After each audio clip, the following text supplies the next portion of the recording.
De cette manifestation à Ouagadougou se dégage un fort sentiment anti-français. L'ambassadeur de la France veut qu'il rentre.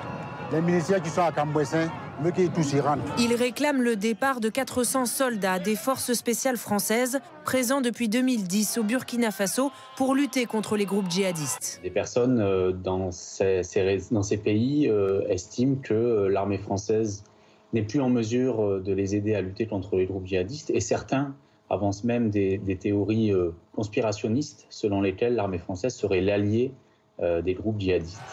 Sur ces pancartes, on lit par exemple « La France fournit et finance la nourriture et les armes aux terroristes ». De la désinformation qui émanerait d'organisations financées par Moscou, avec un objectif, faire de la Russie la puissance d'influence au Sahel, à la place de la France. Certains sont déjà séduits.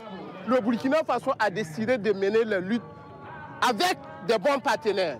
Et nous jugeons que la France n'est pas le partenaire idéal. Des dessins animés de propagande russe circulent. Les soldats français y sont représentés en zombies agressifs. Pour se défendre, les armées africaines reçoivent l'aide d'un hélicoptère et des munitions de la société militaire privée russe Wagner.